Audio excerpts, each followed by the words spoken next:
This episode of the Darion Hopkins Sports Show is sponsored by SeatGeek. SeatGeek is the #1 platform to browse, discover, and experience best events in town, all in the palm of your hand. From heart-pounding concerts that can make you dance to nail-biting sports games that can keep you on the edge of your seat, SeatGeek has it all. From exclusive deals and personalized recommendations tailored just for you. Use the promo code DHopkins and get $20 off your first purchase. So join the movement. SeatGeek. Get up, get out, and get tickets. This episode of the Darion Hopkins Sports Show is sponsored by SeatGeek.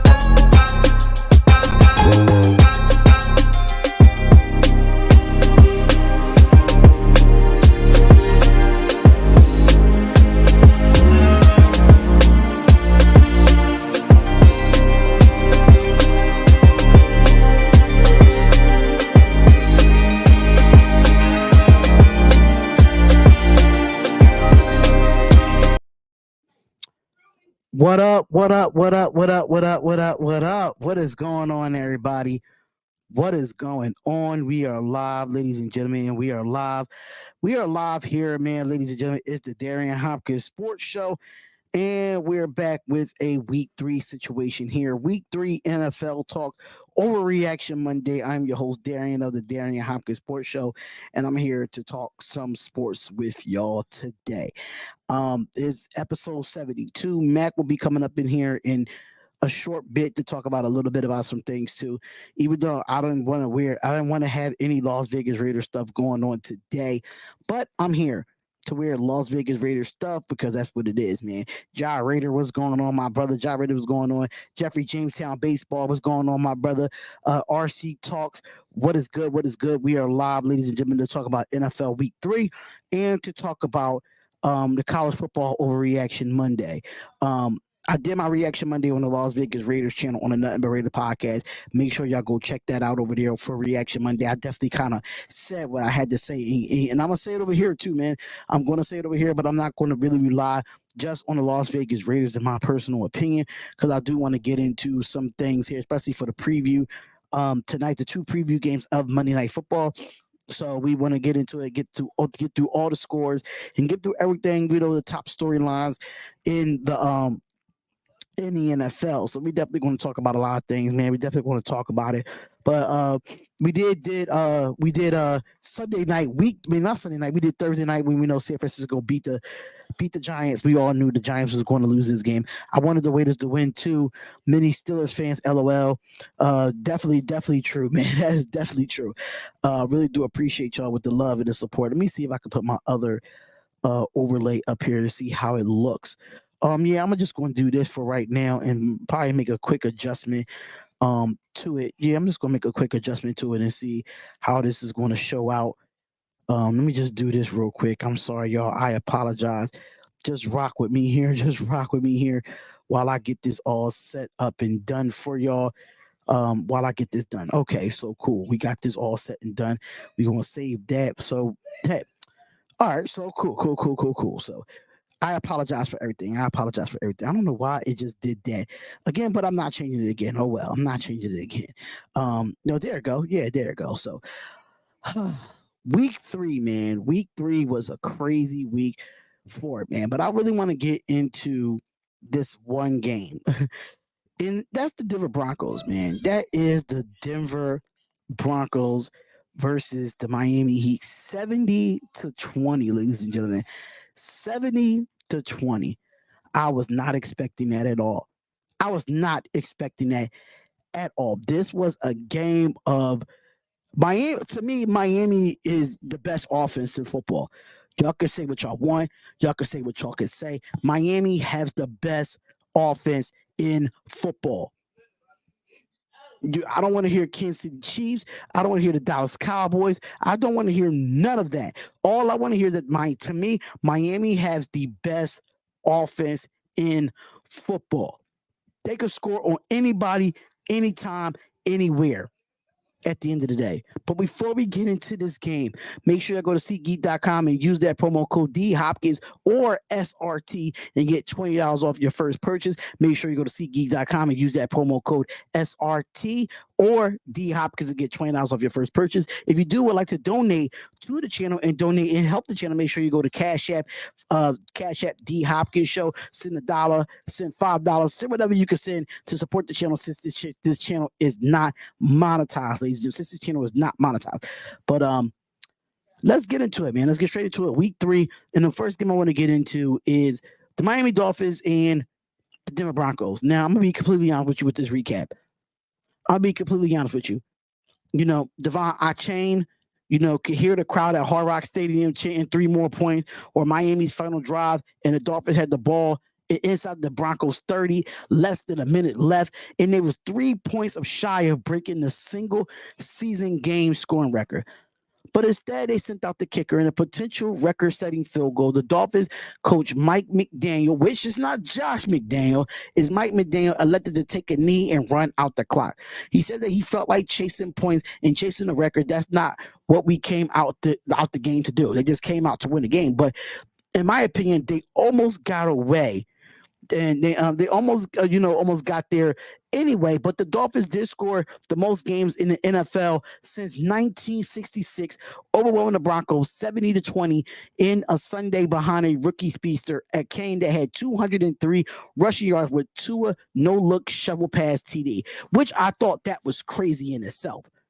And the Dolphins sets a franchise record for scoring and finishing 2 points shy of the NFL regular season record that was set in 1966, where Washington scored 72 points against the New York Giants. They are the 4th team in the NFL history to score at least 70 points in a regular season or in a playoff game. Now, many of Miami starters, included Tua Tagovailoa and a starter receiver Tyreek Hill, were pulled from the game early in the 4th quarter. But David Achane, man. Achane. I think it's Achane if you said it correctly. Devon Achane caught a 10-yard TD pass from Tua Tagovailoa, and the quarterback 4th TD, and Jason Saunders converted on an extra point. We made it 56-13 and broke Miami's franchise record of 55 set against St. Louis on November 24th, 1977. But looking at the box score, ladies and gentlemen, if you're looking at the box score of this game, Black Raider WP, I wish you was there for Reaction Monday. I wish you was there for Reaction Monday on the Raiders channel. I wish you was there. But Miami, man. Miami. I'm going to say this. They scored 14 in the first quarter. They scored 21 in the second. They scored 14 in the third. And they scored 21 in the fourth. 21 in the fourth. This is mind-boggling to me to see how this team, like Miami scores 70 freaking points, man. It was crazy how it happened. Mac, what is going on, brother? How are you today? How are you feeling today? I don't know. I got a concussion. I got hit head on by a 26-foot box truck. Really? Saturday morning. Like that ass? Yeah. Listen, I was driving my Fiat, bro. I took it head on going 50 miles an hour. You sure you want to be on this show right now? Because I mean, you don't really have to be on this show right now, Oh, bro. No. I mean, I'm good. I'm good to go. Like, you know what I mean? Like, I had a concussion. You know what I'm saying? Like, but I'm fine. Okay. Oh, I'm just making sure that you're good. I mean, like, I didn't put it out there in the group chat. You know what I'm saying? Like, I didn't.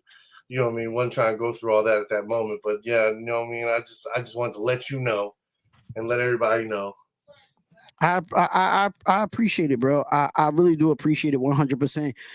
Telling me that, because I mean, listen, you don't have to be up here right now. I know you just went through that, and I don't even want to talk about concussions at this point because Jimmy Garoppolo, another story, another time. But I was talking about the Miami game first. Yeah, because Denver got smacked in the mouth, man. They got smacked in the mouth. 70 points total. If you're looking at this box score in itself, Hold on. Can I ask you a question though? Go ahead. Did you not see this coming, bro? I knew Miami was going to win, but did I see them get ass whooped? No. Took shots at Tua. Multiple times he took shots at Tua. He said that, look, by the end of this season, Tua's going to be benched and Bridgewater's going to start. Well, you gave him fuel for the fire. Like, you gave him fuel for the fire. And then on top of that, you got all the other bad juju on top of that shit that you sat there and you talked about another coach being the worst coach in the NFL. And like, come on, bro. You talked on Nathaniel Hackett. You talked that garbage on him. You want to try to take shots with Aaron Rodgers. You take shots at this, like, and now look, all that bad karma and juju is coming back to bite you in your ass. This is looking like the worst Broncos team in decades. Yeah, I knew they was going to. I knew that I didn't have Denver winning this game, but the way that Miami won this game, I just didn't see. I didn't see 70 points. What I would have saw 35, 40, yes, but 70. Nah, I wasn't seeing 70 points. Like I said, man, if you want to look at the two attack of a lower 23, 26, a 309, 4 touchdowns, no sacks, no interceptions. When that man up right and you have an offensive line that could do what it could do, he balled out. Yeah, so he balled out. Dolphins made me money, baby. I bet on them. You see my same game bet parlay. I mean, Devon Chain, 18 carries, 203 yards, and 2 rushing touchdowns. Raheem Mostert had 3 rushing touchdowns with 13 carries for 82 yards. Tyreek Hill, 9 receptions, 157 yards, and a touchdown. Robbie Choosing, which was actually former Robbie Anderson, 1 reception for a touchdown. Raheem Mostert, he had 4 total touchdowns overall. He had 7 receptions for 60 yards. Whoever had Raheem Mostert in fantasy, you are the guy today. You are the guy. But at the end of the day, man, my question to you is this before we go on to some other games: does Miami have the best offense in football? So far that we've seen, absolutely. Absolutely. Do they remind you of the greatest show on turf? Almost. They have the opportunity to be that. They have that opportunity, but the whole thing is, can they play consistently over the next 15 games? And mind you, what made it so crazy is Jalen Waddle was out with a concussion. He didn't even play in this game. Yeah. Oh no, absolutely. That's what made it even more crazy. Like, you put up 70 points, your number 2 receiver is out, and you still was able to dominate. I don't care if Denver is just a dog because they just trash, but they are a NFL team at the end of the day. And the fact that you gave college football type of numbers and high school type of numbers on an NFL football team, I think for me they're the best offensive football right now. best offense in football right now. So that I wanted to get that out the way. But my next question to you, I will say this. Next week matchup, we'll test and see. Like the Buffalo Bills, don't get me wrong, they don't have a great defense this year, but they've got they're starting to gel again. From what I've seen with against the Commanders, now they're going to go up against the Bills. Okay, so yeah, that would definitely be now the Bills are definitely gonna. It's definitely going to be more of a test because it's not like you're going up against kind of one-dimensional teams. No offense, but you played the Chargers and it was a nail biter, right? You played the Patriots, you won. You blew out the Broncos. Okay, what are you going to do against the Bills? Because now you're talking about single-handedly the best defense they're going to go up against so far. So it's going to be challenging for them. That's what I'm saying. Like they don't get another test until they go against the Eagles, in 3 weeks after. And I'm not really too highly big on the Philadelphia Eagles defense just yet. I still think there's a lot of things that need to be gelled there, and injuries has really kind of hindered Philadelphia in certain situations. Like for real, if you look at the last time they played, that when they played the Minnesota Vikings, the Vikings should never came back in that game for Philadelphia. So, I mean, if they could get healthy right now, they could dominate the Tampa Bay Buccaneers tonight, then I'll say something different. I'll definitely say something different, but it's no. I'm gonna let you know right now. It's gonna be like a 27-30 game. Like it's gonna I don't see it being more than 7 points. So that makes me that the Eagles defense is going to give up 27 points. I mean, I'm just saying that means if they give up 27 points to the Tampa Bay Buccaneers, what makes you think Miami can't score 40 on Philly? I mean, let's be honest. Pass rush is the only reason I give that to Philly. But that's the bad thing when you're facing somebody like Baker Mayfield, where the majority of his routes is 10 to 15 yards. Like if you look at their offense, he's got the they take their shots. Don't get it twisted, but it's definitely he's playing great in that system, and you have to at least say that for Baker. So if he plays well in that system, I'm saying. I know for sure at least 2 times down the field, they're going to get a touchdown. Now, whether they get in field goal range 2 or 3 times, and you know what I'm saying? That's how I'm putting this together. Like I'm saying 1 or 2 touchdowns. You got to realize they still have a running game. They have a good offensive line. Let's not forget that Tampa definitely has a good offensive line. Right.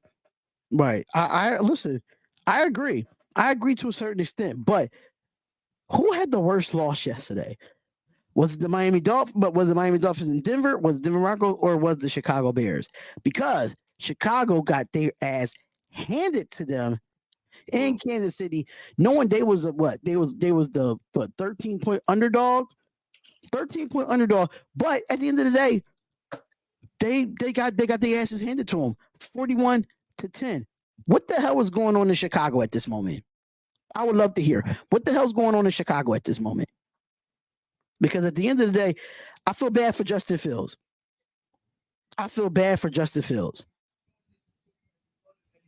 mean, I don't feel bad for Justin Fields. I don't feel bad for nobody in the NFL. You making millions of dollars playing the game you love. But so, you got to. Only reason why I feel bad for Justin Fields because number one, what Chicago has, the city of Chicago in itself, been through as a team.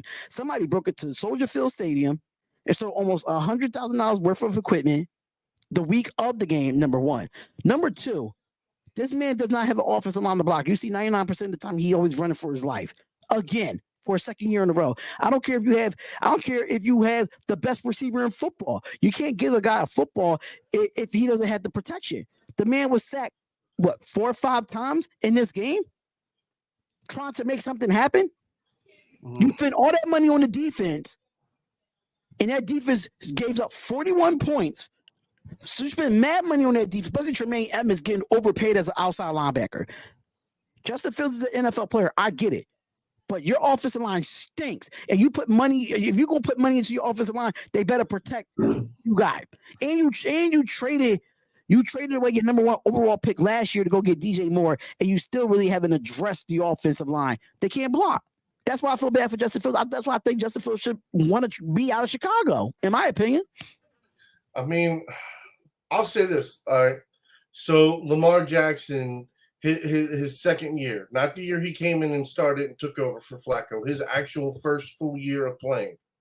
Okay. Offensive line was shit. Guess what? Homie still won them games. Like, at some point, you like as a quarterback, you have to know what works. My offensive line can't block for shit. So then we run the fucking ball. We run the ball until we can pass the ball. That's it. You know what I'm saying? If you have to pass the ball, then of course, then you're going to have to dial up something, put him back in shotgun. Like, I mean, it's the same thing. Like, everybody else has to do the same shit. Now, like I said, it's on the coach, it's on the coordinator, but at the same time, look, there's plenty of quarterbacks who have done it time and time again.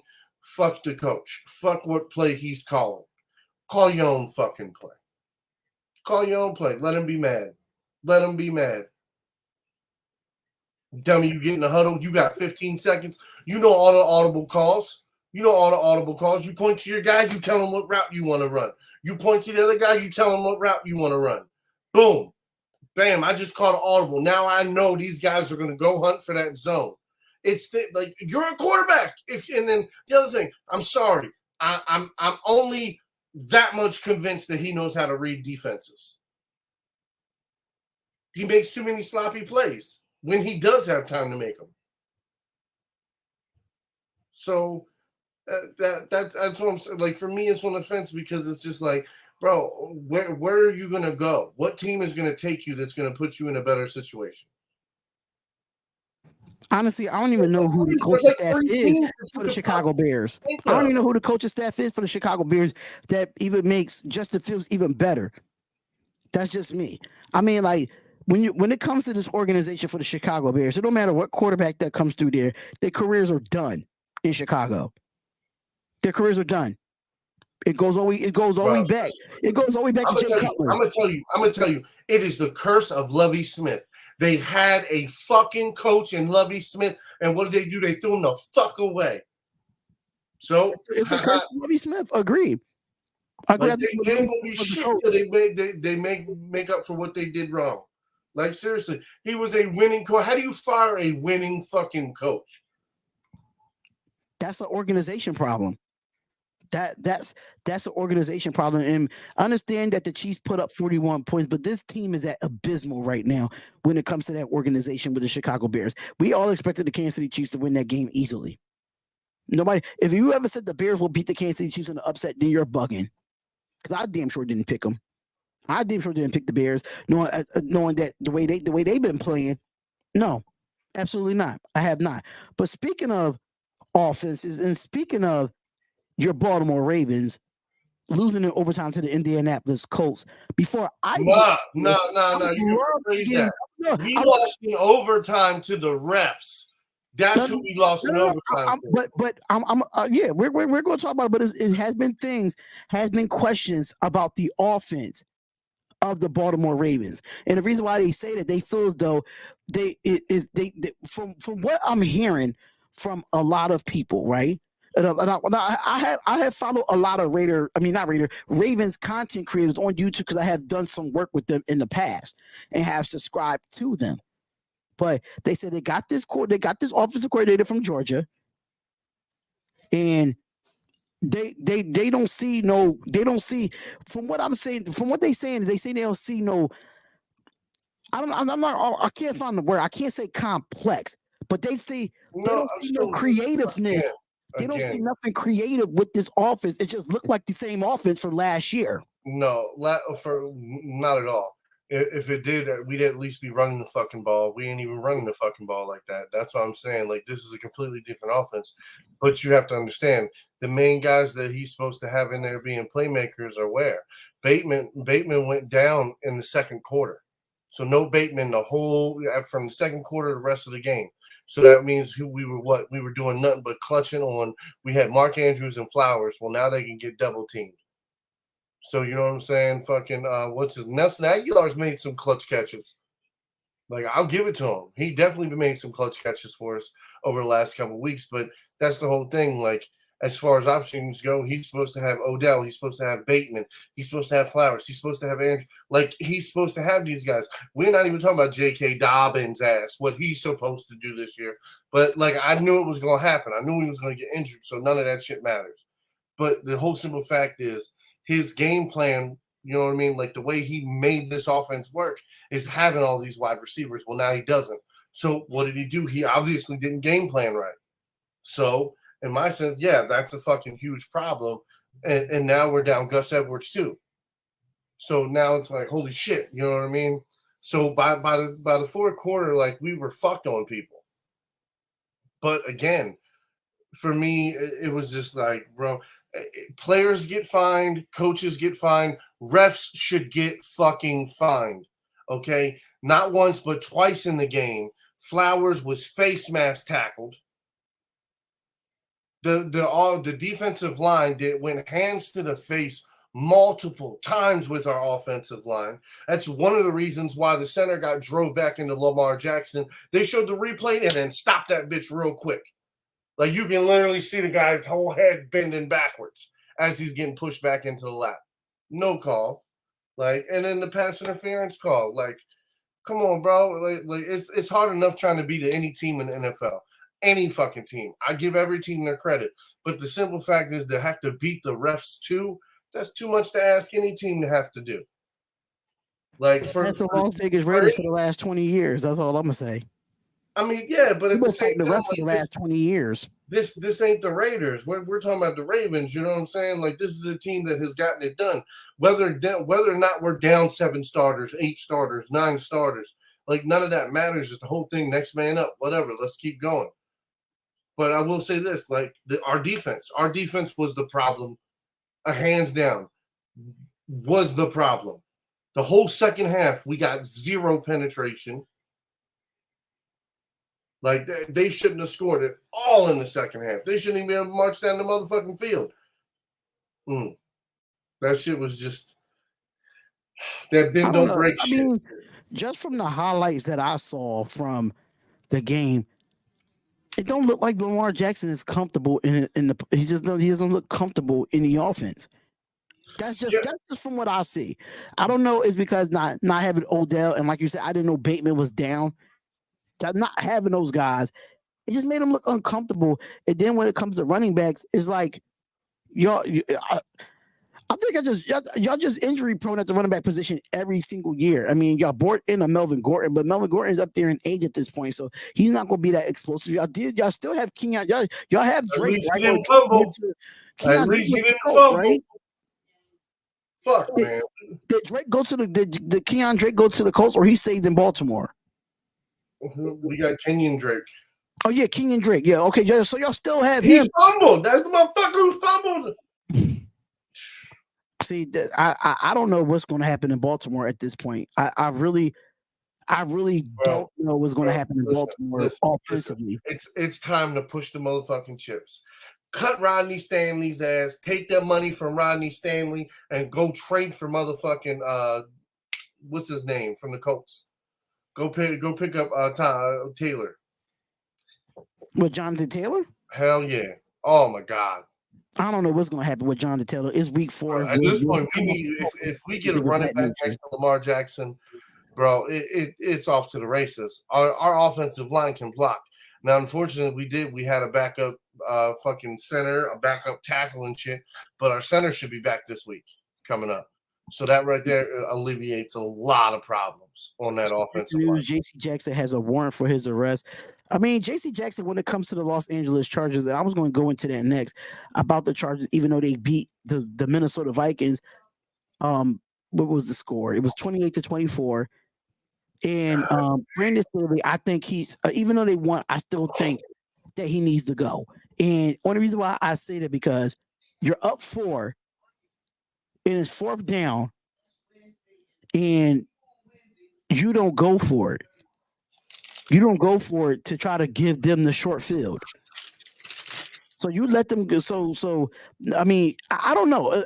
From what I was hearing, he was up. They was up 4, and Brandon Staley decided not to go for it on 4th down. Which, and if they would have went for it on 4th down, they probably would have sealed the game. But since you did not go for it, you gave them a shorter field. So Brandon Staley, when it comes to coaching, it's really been lacking in that situation. But overall, the Chargers get the win, 28-24. Herbert had 405 passing yards for 3 TDs. Keenan Allen, 18 receptions for 215 yards. They did lose Mike Williams. Mike Williams is done for the year with a torn ACL, so that really kind of hurts them offensively. Minnesota is 0-3. Kirk Cousins had 367 yards, 3 TDs, in an interception where it was very crucial. So, I mean, you got J.C. Jackson that's getting paid over $80 million for the Los Angeles Chargers, and he was a healthy scratch yesterday. I'm confused how a man that's getting paid over $80-something million was a healthy scratch. I'm confused about that. And the thing about it is the Chargers should have blown out the Minnesota Vikings because they had them up on 24-7, if I'm not mistaken. Something like that. I didn't watch the game. I thought that game was going to be boring as hell. It was boring to an extent when Minnesota is good for coming back. And they decided to come back, but Kirk Cousins threw a bad pass, tipped, and Kenneth Murray got it for the win. Mike Williams can't stay healthy. He got to go. The Chargers is your team, but they can be so inconsistent. They're an inconsistent football team in itself. And you know why? Kellen Moore as your offensive coordinator. That tells it all. You see what he did in Dallas, because we're going to get to Dallas next, because I want to talk about them. I don't think Kellen Moore is the problem. I think that whole coaching staff is the fucking problem. You can't point one mother. That's all that mother. I'm just saying for the offensive side of the ball. Kellen Moore stinks as an offensive coordinator. To me, he does. He stinks. But what about last year? The coordinator they had last year sucked. The coordinator they had the year before that and the year before that. Like Herbert's whole career. It's a whole coaching staff. But I'm just saying, y'all went out and got a Kellen Moore because y'all was really high on him because of Dallas. And Dallas didn't do shit. Dallas was no different. When it comes to decisions and play calling, terrible for Kellen Moore. So, I mean, when it comes to Kirk Cousins and the Minnesota Vikings, I don't know what the hell they're going to do to get out this hole, this 0-3 hole. Their defense sucks. Their offense can put up points. The offense can put up points. But like I said before, Kirk Cousins can put up the numbers, but his team just can't. They just can't win at this point right now. So for Minnesota, so Chargers get their dub. They get their first win of the year. They 1-2, and Minnesota falls to 0-3. What other game that I was interested in? I'm not really interested in Buffalo and Washington. Buffalo bust Washington as Pauls, 37-3. Houston get their first win over Jacksonville, 37-17. That was an upset. Bro, what did I tell you? Man? That Texans team is going to be sneaky fucking good, bro. They keep playing consistently. That's it. They just gotta keep playing, consistently. So at the end of the day, we blew the lead against the Jaguars in the playoffs. It almost did it for me. Hey, I think that's still kind of hot, y'all, at this point. But I want to get into Dallas. Where's those Dallas Cowboys fans at? Because they sleeping. They got knocked the fuck out. Oh, the media put them as the number 1 team in the league in the power rankings. And this is why you don't do shit like that, media. They won number 1 Sunday. They said, not today. Sure wasn't, man. Cowboys lose 28-16. Looking at this box score and looking at these team stats, they ran for 222 yards on the ground against the Dallas Cowboys. Joshua Dobbs. I know Joshua Dobbs. He came from Tennessee. And he looked like a goddamn milk dud under that helmet with that bald ass head. But he killed it yesterday. He ain't had that much. He got sacked twice. 17-21 for 189. Okay, I know this is not the same topic, but how about the O's? 97 fucking wins. Okay. And there's, hold on. 1, 2, 3, 4, 5, 6. If they can win 3 of the last 6, a fucking 100 wins. I sounded crazy just months ago when I said that they could get 100 fucking wins. Look at this shit. Look at this shit. All right, go ahead. Sorry. But the Dallas Cowboys, man, Dak Prescott, 25 of 40, 249, a touchdown and an interception with 2 sacks. Tony Pollard, 23 carries, 122 yards and no touchdowns. Michael Gallup led the way with 6 receptions for 92 yards and no touchdowns. But hey, the only person, where did the TD come from? Oh, it came from Rico Dowdle, another running back. But no receivers had nothing.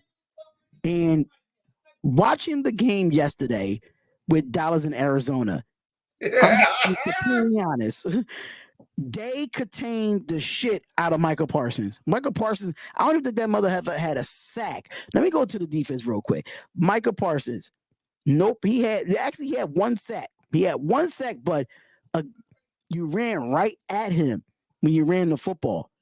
Rondell Moore was running through. Him and James Conner was running through this defense. People gonna say, "Oh, is Trayvon Diggs because he tore his ACL? They couldn't get no turnovers." That's bullshit. One person doesn't make a defense. You got 10 other people on the field that makes a continuity of a defense. Mind you, 1 sack. But y'all talking about DeMarcus Lawrence. Matter of fact, 2 sacks. Y'all talking about DeMarcus Lawrence in this front 7. How good they are. How good Dallas is. And y'all only allow us to score 16 points on an Arizona Cardinals team that gave up so many points last week to the New York Giants, and the Giants came back and won that game. Yeah. Dallas, I got a bone to pick with y'all, man. Mac, what you got to say about that, man? I got a bone to pick with them. So, I just want to. Oh, fuck, that's right.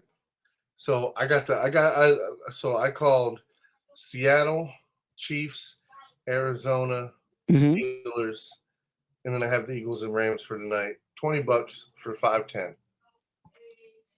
Listen, just send me $1. I'm fine. Just send me $1.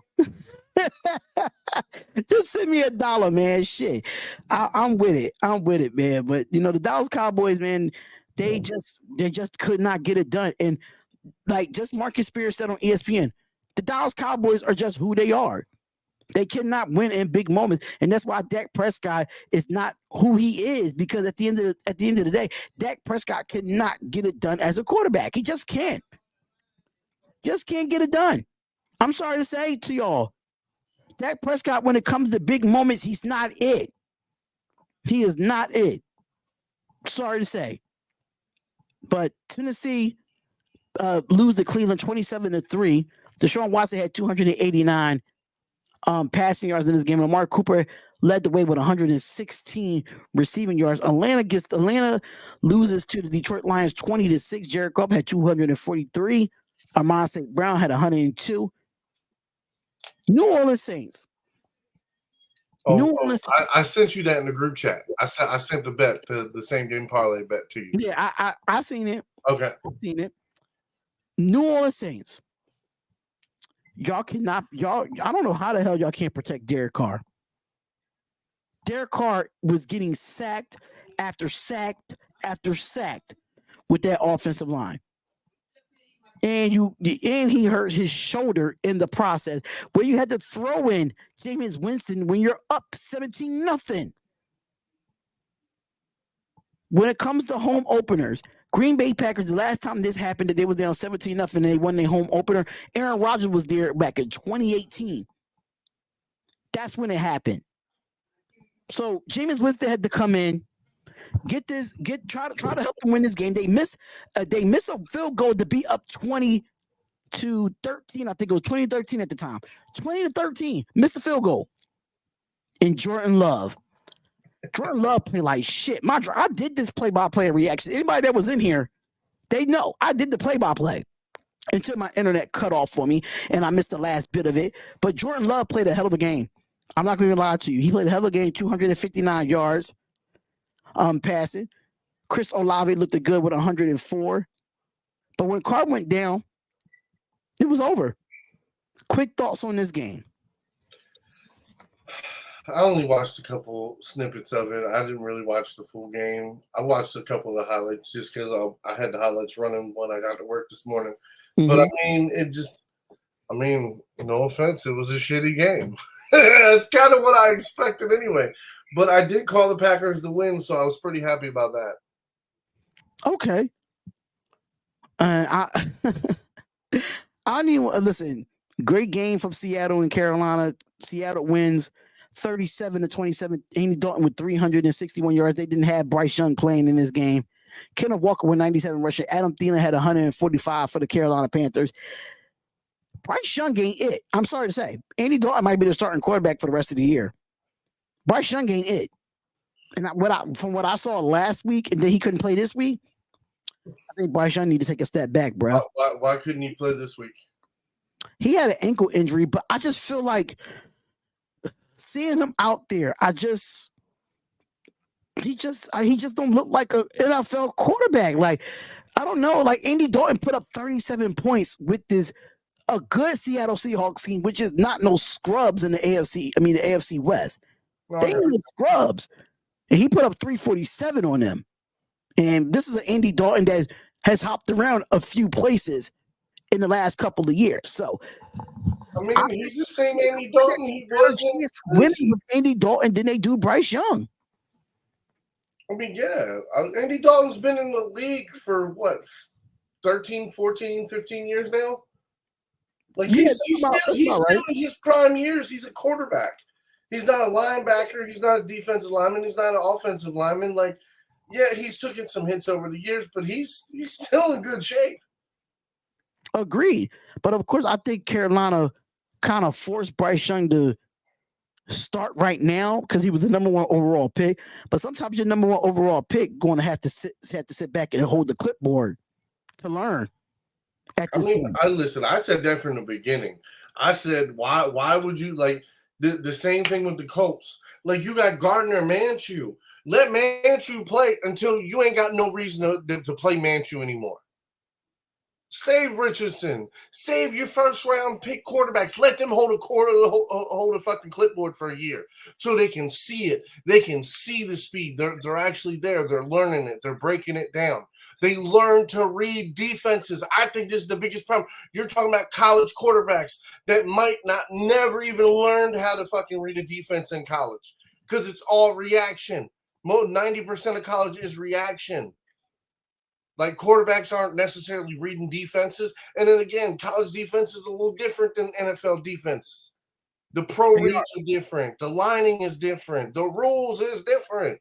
So having all that said, like, having your quarterback be able to stand there with a clipboard and watch somebody else fuck up and make a mistake so they can make a mental note. Oh, I know not to do that.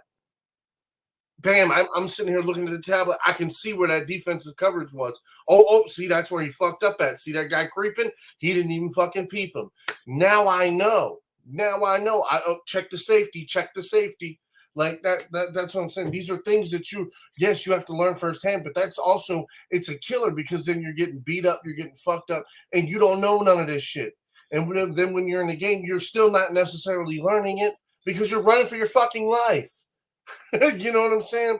So to learn most of the knowledge shit, the actual shit that you have to know in the NFL, how to break down tape, how to read defenses, like, that's why I'm saying give them a fucking clipboard for a year. Now, yeah, if you're fucking phenomenal and you're this amazing fucking quarterback, and there's been a few of them, absolutely. But just remember, okay, what rookie quarterback has the most interceptions in a season? Peyton Manning. Yeah. So that's what I'm saying. Even one of the greatest quarterbacks to ever do it. Still fucked up. He fucked up a bunch of times. So that's what I'm saying. If you can have them hold a clipboard and learn for their first year, let it be. Now I want to get into Sunday Night Football. I don't know if y'all saw my reaction Monday on the Nothing But Raider podcast. I'm gonna say what I said over there. I'm gonna be completely honest with the people that have not watched the reaction Monday. Make sure y'all go check that out on the Nothing But Raider podcast. But Josh McDaniels gotta fucking go.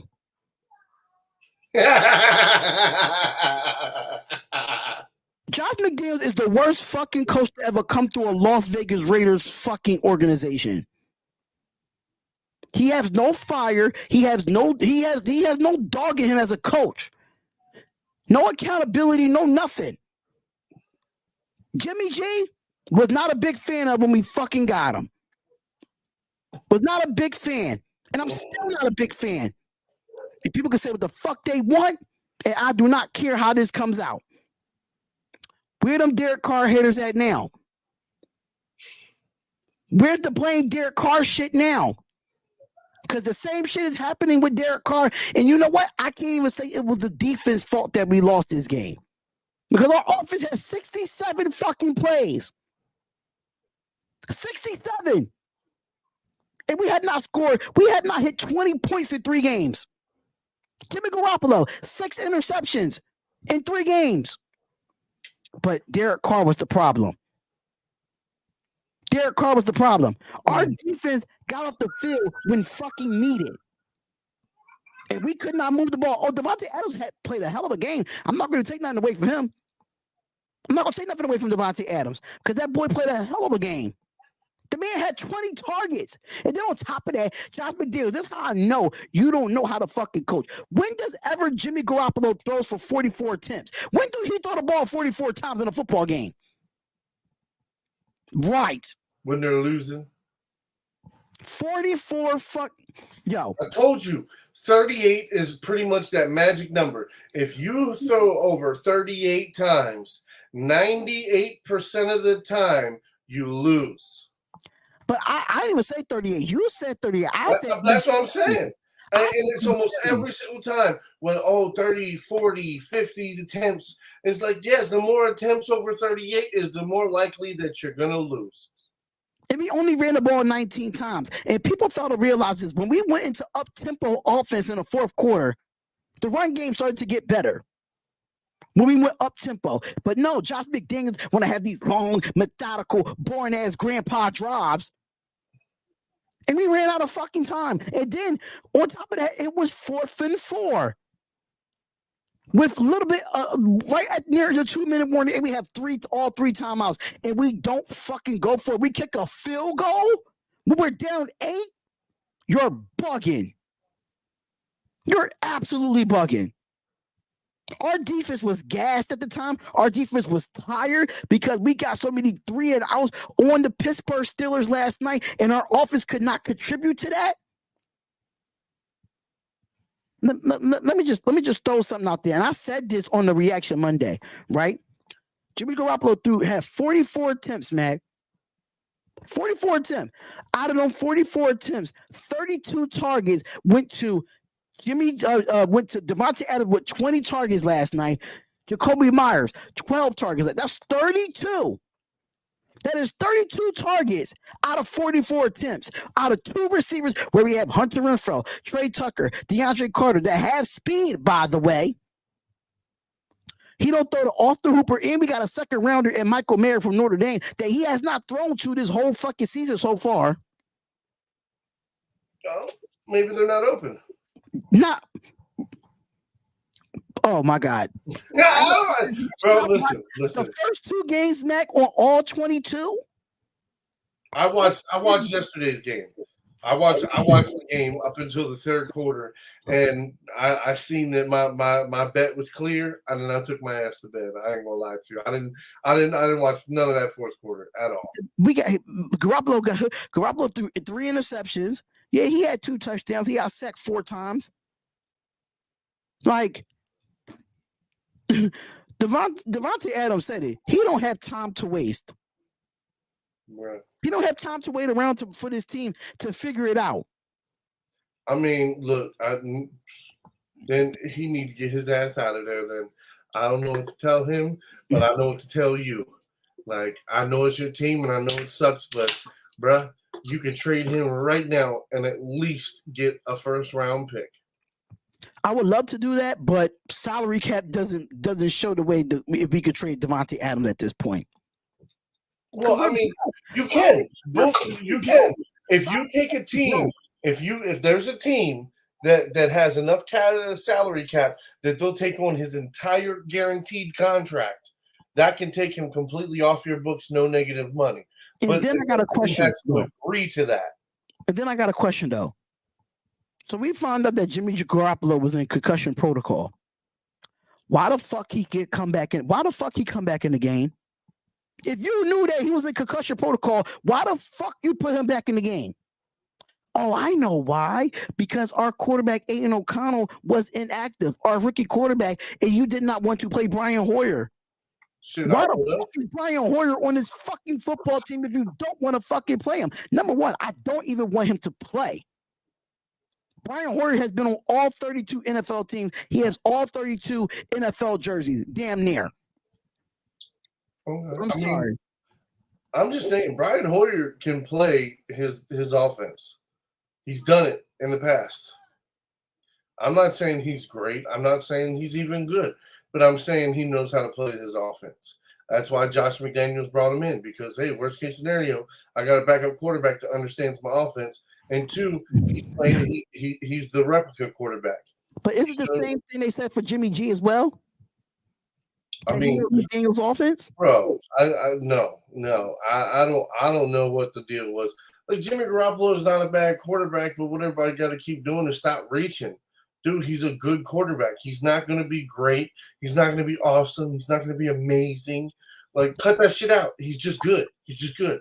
He's okay. But I'm saying he's not good. He's okay. No, he's definitely good. We've seen him shine in certain moments. But that's what I'm saying, though. But that goes into him when he with the San Francisco 49ers. He had everything. Give it to him in the San Francisco 49ers. Everything. Top 5 defense. A good offensive line. A good running game. Our offensive line stinks. We can't open up holes for Josh Jacobs. Our defense, for the first time this year, actually did something right. I'm not taking nothing away from the Pittsburgh Steelers because they did what they needed to be done. They won the game. But at the end of the day, it was multiple chances that the Raiders could have won this fucking game. Yeah.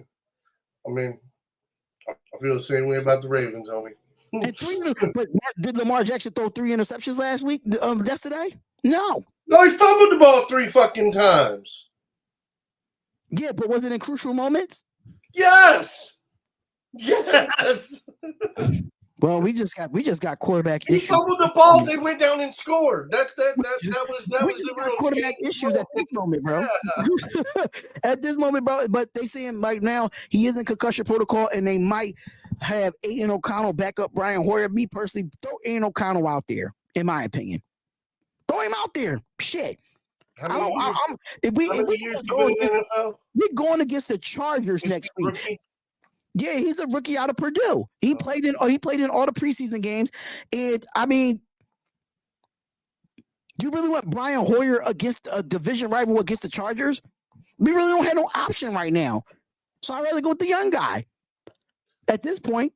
But need a head stay there. I said way more than what I said when it comes to them on Reaction Monday. I feel like Mark Davis should sell the fucking team. Al Davis is turning in his fucking grave. Yes, you are Al Davis. You turn in your motherfucking grave because it's not commitment to excellence. It's commitment to fucking profit. It ain't just win, baby. It's just profit, baby. Because of the fact that, thank you, Oakland, the city of Oakland didn't want to give the Raiders a new stadium, forced them to Las Vegas, and now you're doing the same thing with the Oakland A's. You don't want to give them a new stadium, and you're forcing them to Las Vegas as well. So now, yeah, it's all coming down the Fort line now. And like I said before, all them Raider fans that's watching right now, Derek Carr was the scapegoat to get Devontae Adams to Las Vegas, and then they shipped Derek Carr up because they got Devontae Adams.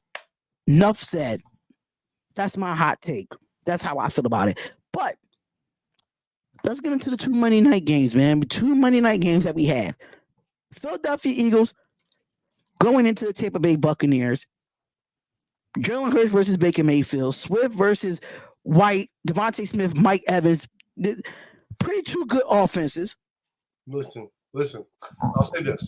This is my take. whichever team has the most rushing yards will be the team that wins this game. You know what? I'm right with you there, Mac. I don't think passing yards are going to matter at all in this game, especially when you get in the red zone. Both of these defenses are going to do well in the red zone. So I think it's going to be like this. If you can't run and move that ball on the ground, it's going to be a long fucking night. Because I'm serious. Whoever can run that ball, they're going to gas the other defense, and it's going to open up the passing lanes. What's going on, Anthony? I think the money line Tampa and the under. So are you taking Tampa, Anthony? Is what you're saying? You're taking Tampa over Philly? I mean, that'd be the question. But me, I'm taking Philadelphia, but I won't think it will be a blowout. I'm taking Philadelphia. If they can get their defensive woes together, and they start out really good, and their defense can pick up the pace, then I'm taking them. But if this defense starts to slouch in the second half, Baker Mayfield, which I'm still not a fan of, but he can find a way to get the job done with Mike Evans. I think Mike Evans is definitely going to be one of the main factors at the receiver. But like you said, Matt, it's going to come down to the running game. No, but I'll say this. I will say this, right?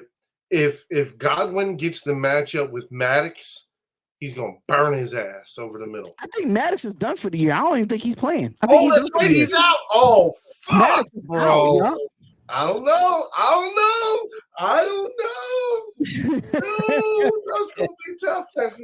Because don't get me wrong. Mike Evans is going to get his. Me, you know me. I bet both ways. I bet on both sides. I bet for the Tampa money, like a money line, same game parlay, and then I bet for the Eagles, same game parlay. I sent them over to you, and Darion's got them. He got them. I got the parlays. I got them. I got them. I mean, but the whole thing is the Eagles. They have the opportunity, bro. Everybody knows that watches football and understands football. If the Eagles start gelling at any point, it's game over. It's game over. Let's be honest here. If that offense gets the gelling, that defense gets the gelling, bro, come on, man. That defense ain't going to give up more than 17 points, right? Then you're going to turn around to an offense that's easily going to put up 28 points. Right. I'll send Mac. If you want me to send Anthony the parlays, I can send them over to him. Oh, go ahead. Look, all I'm saying is, you know what I'm saying? I'm just making sure. Break your boy. Okay for me to send Break them. your boy. I mean, he did win almost $500 last night. I'm just saying. I got 145, and then I got 460 something. Yeah, so over $500 in parlays on Sunday by itself. Yeah, and that was off of $8. $8 getting them. And that was off of $8. See, I'm gonna start betting this week though. I'm gonna start betting this week.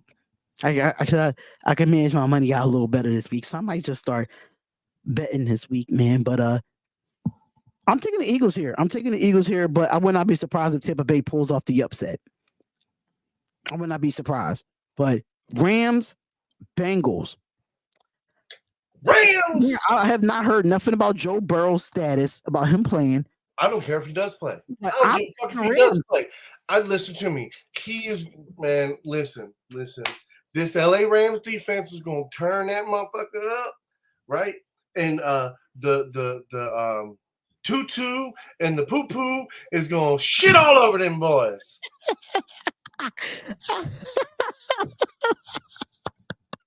Wait, he said the Tutu and the Poo-Poo. Yo, Mac is that's gonna be a moment in itself. Bruh, that's gonna be a moment in itself, yo. Seriously. Listen, man. When I tell you this, the Bengals offense has not been a danger zone. Okay, that doesn't mean they can't be, but they haven't been. So if you play them like they're 3-0 or 2-0, and you play them tight like everybody has so far this year, you play them like they're the threat they are, you're gonna win. You're gonna win. Because I'm choosing Rams tonight in an upset. If you put up over 20 points, If you can put up over 20 points in the first 3 quarters, and this team ain't put up 10, they're done. They're done. Yeah. I just feel like Matthew Stafford. I feel like Matthew Stafford in this office could definitely move the ball on Cincinnati, running the ball. Even though they traded Cam Akers to Minnesota, but I still like the guy Pachuna. I don't even know if he's going to be playing tonight, but Pachuna in himself, 25 receptions, 266 yards in the first couple of games. Even though they don't have Cooper Kupp at this moment, but I still think they could beat the Cincinnati Bengals. I'm kind of surprised that the Cincinnati Bengals is falling the way they're falling at this point. But Joe Burrow got to stay healthy in this situation. If the only way Cincinnati's going to win this game, right, is they have to run the ball with Joe Mixon. They got to run the ball effectively. And that's what it has to be. You can't put it in the hands of Joe Burrow all day long, because at the end of the day, that's not how quarterbacks win. Sometimes you have to put it in your running back's hands, and Joe Mixon is one of those guys that don't get talked about in the NFL, and I think I talked about this many a times on this show. You got to run the rock. So I'm taking the Rams to beat Cincinnati, but if Cincinnati can run the ball effectively with Joe Mixon, I'm taking them there. I was still going to take the Bengals.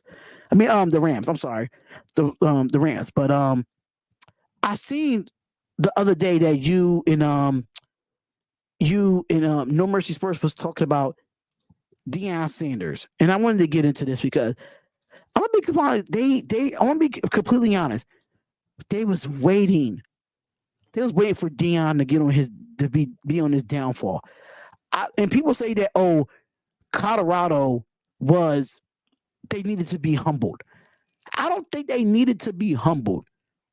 I just think they just brought a lot of spotlight into college football that makes people want to watch college football. I don't think it had anything to do with getting clicks. Now, I like what the Oregon head coach said.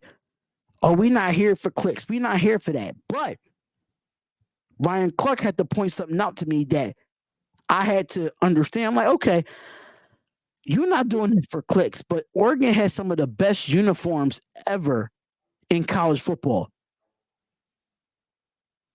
And the notoriety in Oregon was not getting the notoriety until you decided to work with Nike and get those uniforms. That's how you get a lot of recruitment too. Let's keep it real. Yes, the Oregon Ducks have always been a good football team. That's because I'm a college football person that knows that knows the college football game. Oregon always been good. Going all the way back to Marcus Mariota, going further back than that. But the main reason why people went to Oregon, and I'll be completely reason why, because people wanted to wear no fucking uniforms. The uniforms is fire. I'm not going to sit there and lie. But we're not going to sit here and act like coaches do stuff for clicks.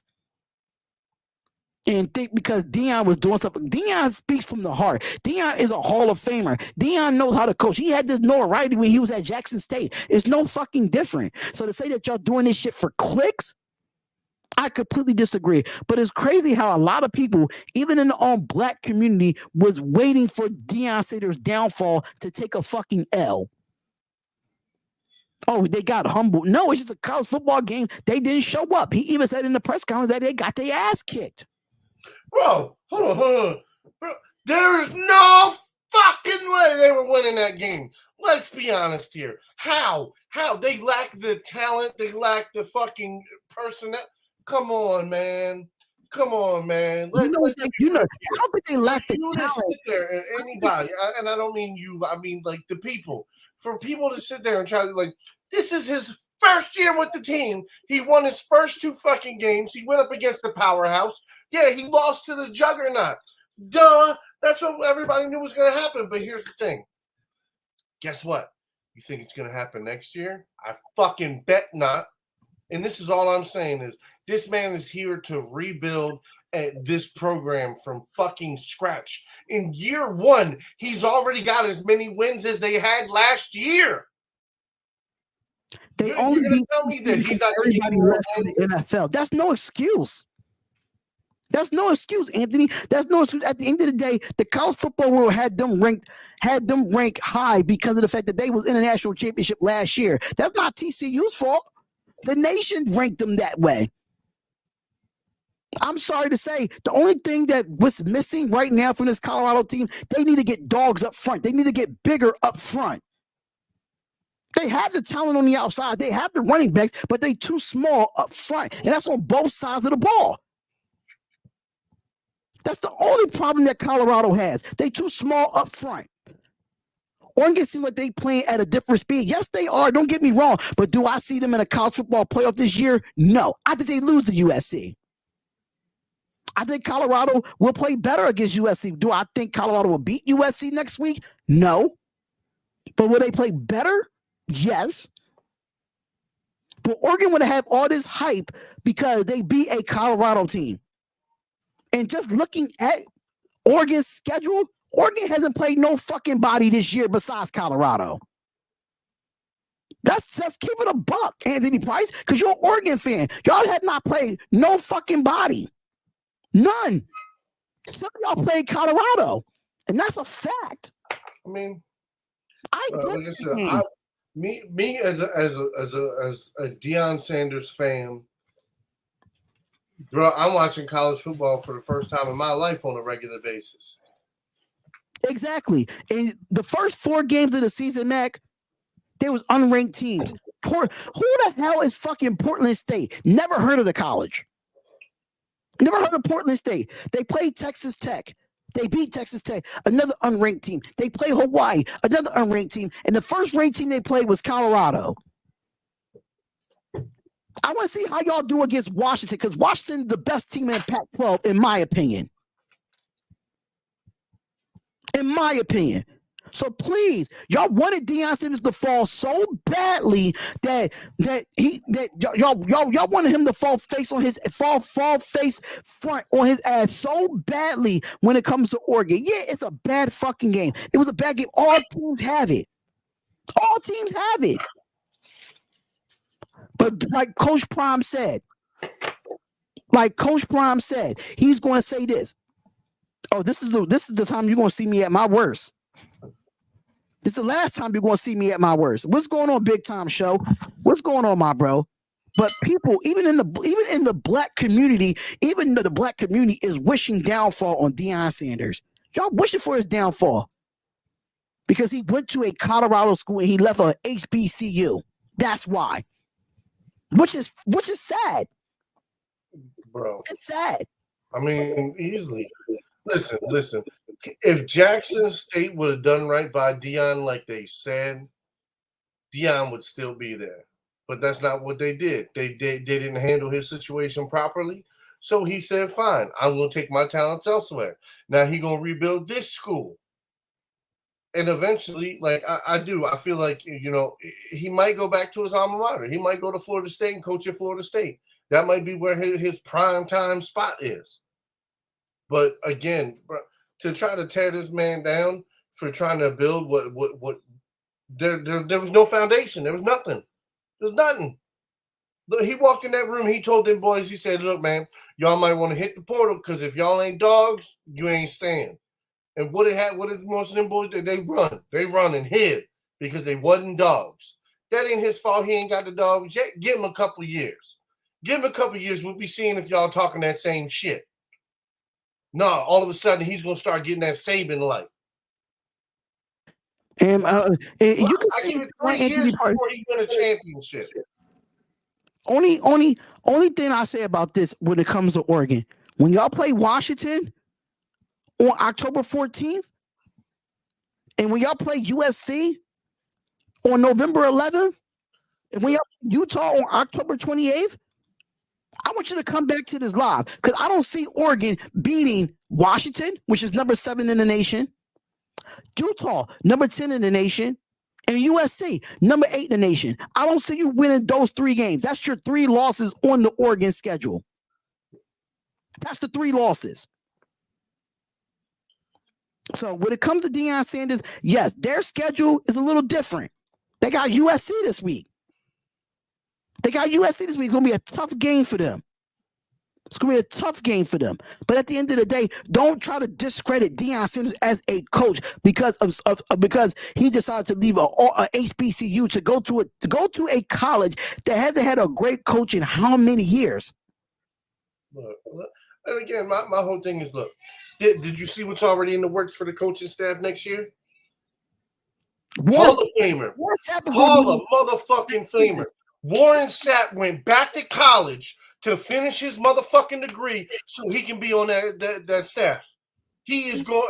That's why I'm saying, like, get your laughs in, get your kicks in this year, because I promise you, next year and the year after that ain't gonna be no more laughing, ain't gonna be no more joking, ain't gonna be y'all gonna be kissing that motherfucking ass.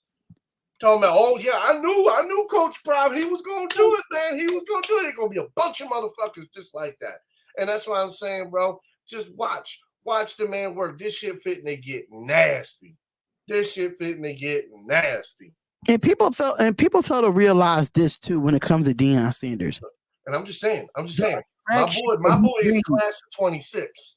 The attraction that he brings in recruitment, the attraction that he brings in the transfer portal. He had 80 players, damn near 80 players come out of the transfer portal to go to Colorado. Damn near. Damn near. Saying, if my son was eligible next year to go to college, what college you think I want my son to go to? You want him to go to Colorado. You motherfucking right. You want him to go to Colorado because at the end of the day, Deion Sanders, his persona and everything of that nature. Understand the players went in and stepped on the Oregon O and stuff of that nature. I get that, but that wasn't Deion Sanders that actually did that. His players did that. Maybe they regret doing it. Yeah, because they got their asses handed to them. True. They got the asses handed to him, and Deion accepted that. But at the end of the day, when it comes to those three games, when it comes to Washington, Utah, and USC, I want to see if you could beat those teams convincing them like you did Colorado. Because I do not see Oregon in the top 4 in the college football playoff. I don't see them there. I don't. Until you play like my squad, like a Tennessee, or you play in Alabama, or you play them good teams in the SEC. Because I'm going to be completely honest with you, Oregon Ducks. I'm going to be completely honest with you, Anthony Price. The Pac-12 will not be a Pac-12 next season. It won't. Everybody's leaving the Pac-12. Everybody's leaving the Pac-12. Oregon, what conference you going to next year? Because if you even go to the ACC, y'all going to get smoked by Florida State. Y'all going to get smoked by Clemson. Like, come on. Y'all got to understand this, man. And it going to be no Pac-12. And it going to be soft next year because the Pac-12 is the worst conference in college football. I said it. Yeah, I said it. It's the worst conference in college football out of the Big 5. They're not better than the Big 10. They're not better than the SEC. They're not better than the ACC. Who are they better than? They're not better than the Big 12. That's all I'm gonna say. That's all I'm gonna say about that. But shout out to the Big Time Show. What's up, brother? He said home game Colorado made 18 million. Second home game made 22 million. Colorado is happy. Yeah. It's just a bad weekend for Denver in itself because Denver got their ass whipped by Miami and Colorado got their ass whipped by Oregon. It was just a bad weekend for Colorado in itself. I mean, let's keep it real. I mean, I don't know if the Oregon and Colorado game got into the head of the Denver Broncos, but yeah, it was that bad of a weekend. I don't know if it was that bad of a weekend for the state of Colorado, the city of Denver in itself. I don't know about all that, but I mean, the only thing that's going on in Denver, Colorado right now is the Nuggets. I mean, that's the only thing that's going on good right now. As of today, I can say that. As of today.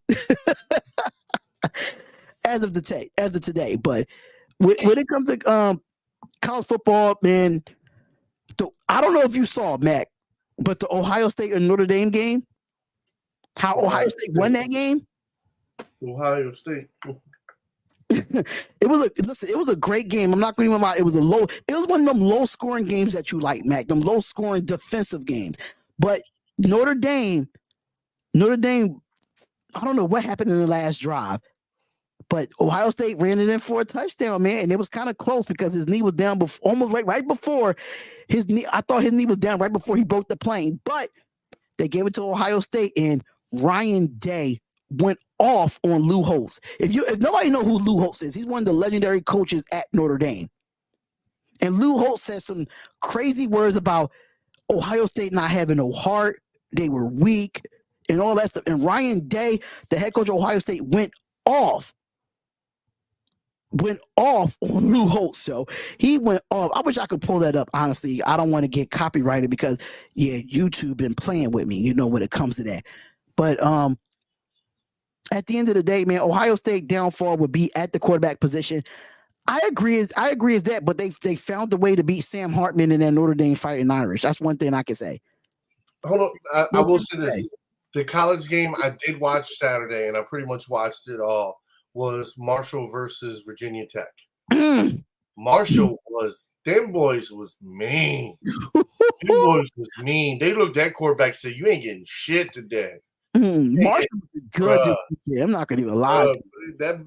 What was his name? Drones, the quarterback for Virginia Tech, bro. Every time that motherfucker tried to run that ball, they went whoop. They collapsed on his ass. It's crazy to think that Randy Moss went to Marshall. That's crazy, right? Out of all colleges in the world, one of the greatest receivers in the game went to Marshall. Yeah. That's what Chad Pennington went to. That's the crazy part. Yeah, a lot of oh shit. I don't know what happened. Welcome to the Mac Show. How's everybody doing tonight? My bad. I didn't mean to do that. But Mac Show got cut short. Oh no. But I was like, well, everybody, I guess it's welcome to the Mac Show. No. Iowa looked Iowa got disrespected by Penn State. Penn State balled out. They had a good game. I was mad as shit at that game too, because I bet on the Hawkeyes. I thought the Hawkeyes were gonna pull it through. Not you bet with the Hawkeyes. No. Maryland is 4-0. They actually balled out on Saturday. Not going to even lie to you. I saw the highlights of the game. I'm like, okay, Mac is not watching Maryland right now, but he probably needs to look into it a little bit. I see the highlights. I mean, it's my state team, I guess you'd say. So, you know what I mean? Like the college team, I peeked at it a few times, but I was doing epoxy training on Saturday. That was after the accident. That was after the accident because I got in an accident at 6:30 in the morning. Jesus Christ, man! Still went to work and did my job. So, are you out of work as of right now, or you just no? Okay, just want to make sure you're good. That's all. Just want to make sure you're good. But for me, nothing stop the paper. If my feet can hit the ground, I'm up, baby. But for me, the game of the week when it comes to college football was Florida State and Clemson went into overtime. Florida State winning 31-24 in overtime. I thought that was the game of the week when it came to college football. I watched the last 4 minutes of the fourth quarter, baby. I'm telling you, even just watching that game in the second, it been times that Clemson had the momentum, and then Florida State found a way to flip that momentum right back to them. Jordan Travis is a good quarterback, man. He's really a good quarterback. And what's funny though, a lot of people ask me this all the time. What if Deion Sanders was able to get the job at Florida State? I think it wouldn't have mattered. I don't think it would have mattered because if you look at the culture change in Florida State right now, even with this coach, he has the talent. They're a top 5 team in the nation, and I think that Deion would have been great for Florida State. But I think even though they didn't get Deion, I still think they found the right coach. Either way, either one of them would have been the right coach. I'm not taking nothing away from Deion, but I think Deion wanted to go somewhere where he wanted to build a university up. That's why he went to Colorado. Florida State was Florida State is back on a rise now. They back to their glory days, but not their glory days. If you get what I'm saying, like with the Charlie Wars of them days. But you know, let's be honest here. All right, completely honest. Deion Sanders could have been an assistant coach on just about any NFL team. Agreed. Okay, worked his way from assistant coach to position coach. You know what I'm saying? To coordinator, to coach. within probably five to 8 years. Okay. Right. That's not what he wanted to do. That's not what he wanted to do. He wanted to build his resume with his kids. That's that, and that's what he's done. He's went from high school, Pop Warner, to high school to now he's in college. He's going to continue building his resume. He's going to continue being his son's coach, and he's going to continue like he's trying to build his platform step by step. And the whole thing is, it might just be to be a college head coach. He might not even have NFL aspirations. He might not even be like, nah, man, I ain't even think about that shit right now. Like, that ain't even a future thing. It's just like, he told himself that he did not want to go and coach in the NFL. No, because I mean, the whole thing is, imagine having a bunch of grown ass men, and somebody's eventually going to be like, "Dog, I'm just as good as you were. You wasn't that good." These kids have so much more respect for Deion. And you got these young men understanding his story, understanding his struggle, understanding what he's trying to teach you, what he's trying to do for you. Right. So these, especially these young cats that are from broken homes, that do have issues and do have problems, and you see a light, because when Deion's telling you something, that ain't your uncle, that ain't your grandma, that's Deion motherfucking Sanders. Yep, that's a fact. So that's what I'm saying. So for him to be in Colorado and to build that shit, you know what I mean? Like, hey, that makes me happy as a fan. Like I said, I love the game of football, period. I want to see everybody succeed. I understand everybody's got to lose sometimes. There's got to be a loser. But like I said, I love the game. I think he kind of felt the way that he didn't get the Florida State job because that's where he went to school at. That was his alma mater. But I get it. He still wanted to go somewhere where he could build that team up and find dogs that will come in. What's going on, Rising Rhino? What's going on, brother? What's going on with you, bud? Any final thoughts before we head out of here? Because I am doing the Eagles and Buccaneers game at 7:15. Any final thoughts before we head out of here? Okay. If Buccaneers have more rushing yards, they win. Okay. Mm-hmm. For the Rams, okay? The Rams defense is what's going to win this game. I don't give a fuck what the offense does. I don't give a fuck if Matthew Stafford only fucking throws for 200 yards. I don't care if he only throws one touchdown. But Williams, the running back, I think he's going to be one of the keys to this game. And it's going to be another thing is if they can successfully get down the field just once or twice, I think the Rams defense and special teams can finish it. Okay. Well, my final thoughts is this. Coaches got to get better. Coaching got to get better all around in the NFL. And I say that to say this: if it ain't broke, don't fix it. And that's for any coach. And that goes for my Raiders coach. That goes for any coach. If it ain't broke, don't fix it. Don't try to be like, oh, because the analytics said it. Go with your fucking gut feeling. Fuck the analytics at this point. Go with your gut feeling. If you feel like your team is positive enough to get you a first down on a fourth down, go fucking do it. Fuck the analytics. Oh, let's just go for 3 and play it safe. Hell no. Sometimes you got to take sacrifices as a coach. One thing, right?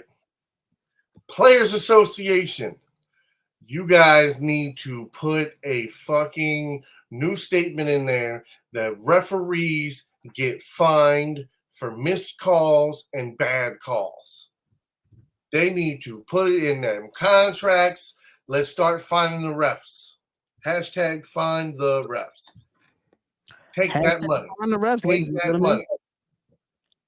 Hashtag find the refs. But just to let y'all know, man, we going to be live at 7:15 Eastern Standard Time for the Philadelphia Eagles and Tampa Bay Buccaneers. Live play-by-play reactions. We'll be live on multiple channels on there as well. Who you calling the game with? Huh? I said, who you calling the game with? I'm just calling the game by myself at this point because I'm not even using StreamYard. I'm still using Streamlabs OBS, but I knew how to multi-stream. Now the thing that I'm learning how to do is how to add this StreamYard to the Streamlabs OBS so I can add people onto it. Now that's what I'm learning how to do. Once I learn how to do that, then I could bring people up and I don't have to be by myself. So I'm like in the process of learning how to do that so we can have both people up at the same time. So I'm still learning. Yeah, I probably should have learned. I should know how to do it at least by Friday. So I just need a couple more days to get and do some testing and do that stuff. But yes, hashtag find the rest. What's going to protect the shield? What's going on, my guy? What's going on with you? But shout out to everybody, man. Rashid White Rashid White is the running back for the Tampa Bay Buccaneers, over 16.5 receiving. I would not be surprised by that. Catching the ball out the backfield for him. Because that's who Rashid White is going to be the running back for the Tampa Bay Buccaneers tonight. So that's going to be interesting to watch. So look, this is what we got to do, right? Yeah. I think hopefully next year, the Raiders play the Ravens. I have to get you to come here to the game, right? I'll make sure I get I'll get Baltimore. I'll be there. If it's in Baltimore, I'll be there. Listen. I'll get seats for the very last row at the very top, so we can set up a camera on the fence and call the game while having the game play in the like in the forefront of the camera. So if that happens, see, when I do that, when I go on the road and do that, what I usually do is that I'll try to do a tailgate show before the game starts. Oh yeah, we got the Ravens walk. Yeah, I'll try to do the tailgate before that. And I don't know if I want to do it. Actually, I would actually enjoy the game when I'm in the stands. I don't want to be holding the damn camera. No. That's why you get the last row at the very top. It's chain link fence. I'm afraid of heights, man. I need to be lower than that. I'm afraid of heights. I'm a scary ass when it comes to that. Oh, bro, you're sitting down. You don't have to stand up. We'll figure it out. Oh, man. Come on, bro. I got the camera though, but we'll definitely figure out how to go live on that and see what we can do to not bring as much stuff to go live for. So, yeah. No. All I use is a GoPro and a clip.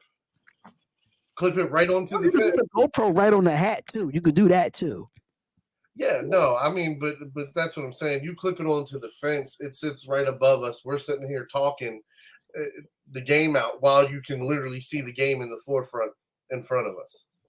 It's pretty nice. We'll talk about it, man. Nice. Once that comes around next year when we play Baltimore, if it's in Baltimore, that's not far from me. So I know. That's what I'm saying. Bro, if I get the tickets, you got to bring your ass here.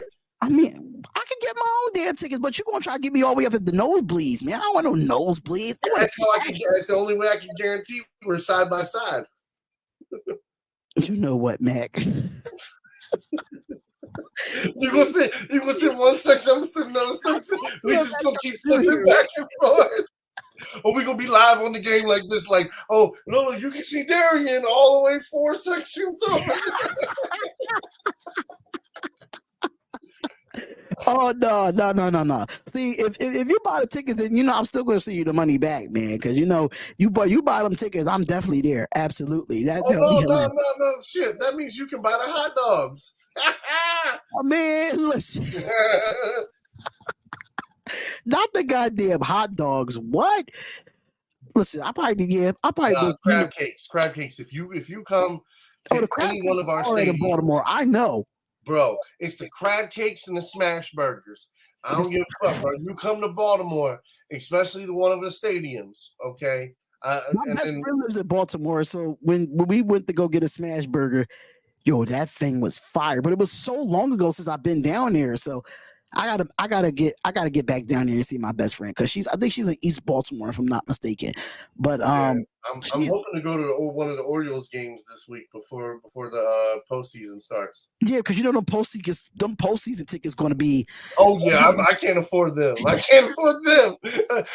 Listen. I ain't even gonna lie. Hey, look. Red Sox money is expensive. Okay, even playing the Red Sox during the week, them's expensive. You're talking about fucking $40, $50, $60 a ticket. Crazy. Now I'm lucky that I like to sit in them $30, $40, $50 seats. I like sitting behind home plate Like, you seen the tickets. Tell me that view isn't gorgeous. Oh, that view was beautiful when you went. And I'm sitting upper deck. I'm sitting upper deck. So I can literally see that was upper deck. I'm gonna send my pictures when I went to a Phillies game not too long ago. I think it was like around my dad's birthday. I think it was around my dad's birthday when I took him for his birthday. I had the Hall of Fame seats, and them joints was dope. The Hall of Fame seats was dope. I loved it. I spent some good money on them, but I loved it. It was for my dad's birthday, and I got to take him to an Eagles game too before the season's out. So. Oh yeah, no, for sure. Yeah, I gotta take him to another Eagles game. Usually, every year, I usually try to take him to a Flyers, a Sixers, Eagles, and Phillies game. I already took him to a Phillies game. Now I gotta do Sixers and Eagles because Sixers, basketball start next month. Which I'm not a Sixers fan, but I will go for my father. I will go for my father, which I'm not a Sixers fan. I want to make sure you get your 15-minute break because it's 7:00. Oh yeah, I'm gonna get my 15-minute break. Get me something to eat real quick. We out of here, y'all. Mac, thanks for coming on, man. Even though you had the concussion and all that, but hopefully everything goes fine for you. And I'm gonna try to do this on Wednesday. I'm going to try. I've been saying that it's going to happen. I'm gonna try to get a show on Wednesday. Look. I'm going to try. Thursday can work too. You just, you know what I'm saying, like. Whatever, like, hey, any day that you don't have bus duty, you ain't got to work late. I mean, even if you want to run it at 6:30 sometimes, and just 6:30 to 7:45, you know what I'm saying? Like somewhere in that time. Like even if you just want to do a 45-minute show, a 25-minute show, fuck. I'm with it, man. I'm with it. Therapy sessions sometimes. It'd be like shit. Yeah. Most likely, probably Thursday, because I get off early Thursday, so probably Thursday. I'm not going to guarantee it, but probably Thursday. We need those tickets like $10 for what? What game? What game are you talking about, bro? And if you got them for $10, why ain't you selling them to me? Call me. I want to buy some Orioles tickets for $10 because I'm telling you right now, they playing the Red Sox, and the cheapest I can find right now is like $40. Have you used the SeatGeek promo code yet? Yeah, I used that at the last Orioles game I went to. Tell you that $20 $20 off gonna come in handy, man. It's gonna come in handy. That's what I'm saying. I ain't got no more $20 promo code. Then it'd be an easy sale. Change your email. Oh boy, now you're gonna get this video taken down. YouTube like what? Just change your email. I've been doing I do it I do it here and there. I'm actually doing it for the Raiders Miami game in November. So see, that's what I'm saying. Like look, even Anthony Price, dude, we can do a 30-minute show. You do the segments, we got 1 minute a piece for each segment. Say your shit and get it moving. Anthony Price inbox me so we can talk about it. But we out of here, y'all. I got less than 15 minutes before I go back live for the Monday Night Football game. See y'all later. Peace, love, and blessings. We out of here. Love y'all. Have a good night, and I'll see y'all less than 15 minutes for some play-by-play reactions. Peace out. This episode of the Darion Hopkins Sports Show is sponsored by SeatGeek. SeatGeek is the #1 platform to browse, discover, and experience best events in town, all in the palm of your hand. From heart-pounding concerts that can make you dance to nail-biting sports games that can keep you on the edge of your seat, SeatGeek has it all. From exclusive deals and personalized recommendations tailored just for you. Use the promo code DHopkins and get $20 off your first purchase. So join the movement. SeatGeek. Get up, get out, and get tickets.